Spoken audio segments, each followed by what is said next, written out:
Hello everyone. आज के इस वीडियो लेक्चर में हम डिस्कस करेंगे एक बहुत इंपॉर्टेंट थर्मोडायनेमिक प्रॉपर्टी जिसको बोलते हैं एंथैल्पी। किस तरह से ये ओरिजिनेट हुई है और इसकी क्या यूनिट्स होती हैं, कहाँ पे इसको यूटिलाइज करते हैं। तो आइए हम स्टार्ट करते हैं। सबसे पहले आप यहाँ पे लिखा हुआ देख रहे हैं एंथैल्पी, और हम एक क्या कर रहे हैं, इसको एक एग्जाम्पल के थ्रू समझते हैं।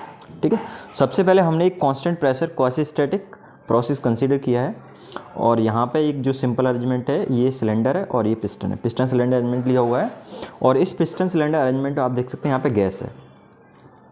ठीक है, अब कांस्टेंट प्रेशर है, इसका मतलब यहाँ से आप कुछ हीट सप्लाई कर रहे हैं। हीट सप्लाई करेंगे तो क्या होगा, ये पिस्टन ऊपर की तरफ जाना चाहेगा बिल्कुल धीमे धीमे, है ना। क्वासी स्टैटिक मतलब इक्विलिब्रियम में धीमे धीमे जाना चाहेगा। जैसे आप हीट सप्लाई करोगे ये थोड़ा ऊपर जाएगा, और इसका जो इसके अंदर रेजिस्टेंस होगा यहाँ पे, उतना ही रेजिस्टेंस जितना प्रेशर यहाँ पे होगा, है ना, गैस के मॉलिक्यूल्स का जितना प्रेशर होगा उतना ही रेजिस्टेंस प्रेशर होगा। रेजिस्टेंस प्रेशर का मतलब है एटमॉस्फेरिक प्रेशर जो यहाँ पे एक्सर्ट होगा plus pressure just because of the weight of this piston, ठीक है, बराबर होगा।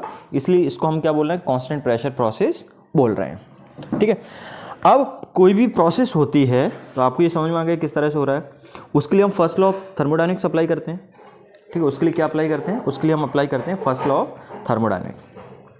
तो फर्स्ट लॉ ऑफ थर्मोडायनेमिक्स क्या होता है, delta Q equals D plus delta W. अब आपको ध्यान रखना है, यहाँ पे डेल्टा यूज़ किया है, यहाँ पे भी डेल्टा यूज़ किया है, यहाँ पे डी यूज़ किया है। उसका रीजन जब फर्स्ट लॉ ऑफ थर्मोडायनेमिक्स पढ़ाया तो बताते हैं। ये बेसिकली क्या है, ये एग्जैक्ट डिफरेंशियल है, ये इनएग्जैक्ट डिफरेंशियल है ना। ये थर्मोडायनेमिक्स की लैंग्वेज बोले तो ये दोनों, ये वाला और ये दोनों क्या है, पाथ फंक्शन है, और ये क्या है, पॉइंट फंक्शन है। ये प्रॉपर्टी होती है। ठीक है, तो प्रोसेस 1 से 2 में हो रहा है, तो constant 1 to delta Q equals 1 to D 1 to delta W. ठीक है, तो ये चूंकि प्रॉपर्टी नहीं होती तो इसको यहाँ पे Q12 लिखना पड़ेगा। Q12 का मतलब ये नहीं है कि Q2 माइनस Q1, है ना। Q12 का मतलब है जो प्रोसेस 1-2 में हीट का इंटरेक्शन हो रहा है, जब ये पिस्टन मूवमेंट कर रहा है तो जो हीट का या यहाँ पे जो हीट पूरा सप्लाई कर रहा है वो है, मतलब प्रोसेस 1 से 2 में जो हीट सप्लाई कर रहा है वो Q2 है।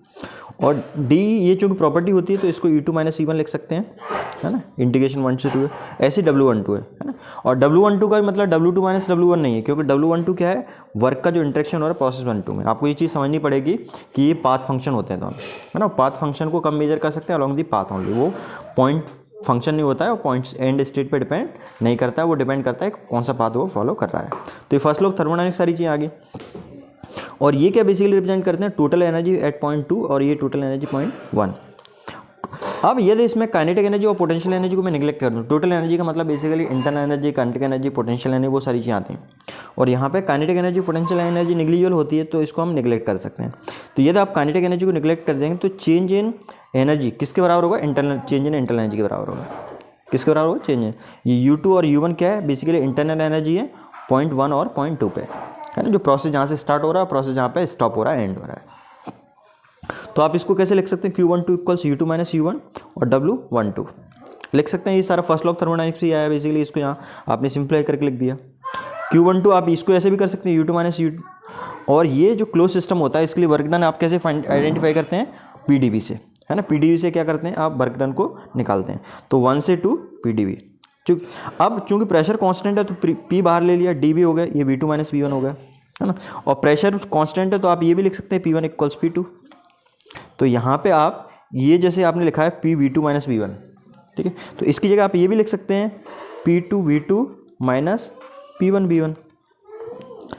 अब इसके साथ P2V2 इसके साथ जोड़ देते हैं और P1 V1 इसके साथ जोड़ देते हैं, तो आप Q12 क्या आ जाएगा, U plus P2V2 minus U1 plus P1 V1। अब आप देखिए यहाँ पे ये पॉइंट फंक्शन है, ये प्रॉपर्टी है, ये भी प्रॉपर्टी, प्रेशर भी प्रॉपर्टी और वॉल्यूम भी प्रॉपर्टी है।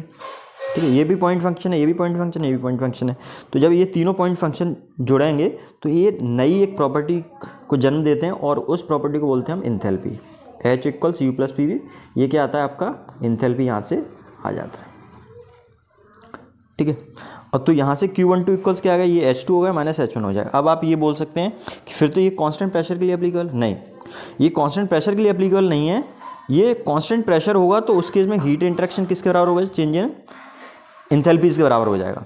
ठीक है, लेकिन बाकी प्रोसेस के केस में क्या होगा, हमेशा ये जो U प्लस पी बी है ये इंथैल्पी रहेगा, और U प्लस पी बी ये भी क्या होता है, इंथैल्पी भी सिस्टम की प्रॉपर्टी होती है और ये पॉइंट फंक्शन होता है ना। ये हर प्रोसेस के लिए वैलिड है। मतलब जहाँ पर भी U प्लस पी बी का कॉम्बिनेशन होगा वो क्या किसको रिप्रेजेंट कर रहा है, इंथैल्पी को रिप्रेजेंट कर रहा है। अब ये बेसिकली टोटल एनर्जी कंटेंट को रिप्रेजेंट करता है। तो एनर्जी की यूनिट क्या होती है, आपकी जूल होती है, तो इसकी भी यूनिट क्या होगी, जूल होगी। ठीक है, इंथैल्पी। अब इसमें जैसे इंटरनल एनर्जी होती है वैसे और स्पेसिफिक इंटरनल एनर्जी होती है, ऐसे यहाँ पे एंथैल्पी होती है और स्पेसिफिक एंथैल्पी होती है। और ज़्यादा टाइम पे हम स्पेसिफिक एंथैल्पी यूज़ करते हैं। तो स्पेसिफिक एंथैल्पी की यदि हम बात करें तो स्पेसिफिक एंथैल्पी होती है आपका एंथैल्पी पर यूनिट मास, है ना। एंथैल्पी को आपने मास से डिवाइड कर दिया तो स्पेसिफिक एंथैल्पी आई। और स्पेसिफिक एंथैल्पी की जो यूनिट होती है, ऐसा यूनिट होती है, वो ऐसा यूनिट होती है आपकी, ये एंथैल्पी जूल हो गया, और मास यूनिट क्या होती है, किलोग्राम, तो जूल पर किलोग्राम, है ना। और भी बहुत सारी जगह आपको क्या देखने को मिल जाएगा, ये भी देखने को मिल जाएगा किलो जूल पर केजी, है ना। तो वो सब चीज़ें होती हैं, लेकिन इसकी ऐसा यूनिट की बात करें तो इसकी ऐसा यूनिट आपकी यही आएगी, जूल पर केजी।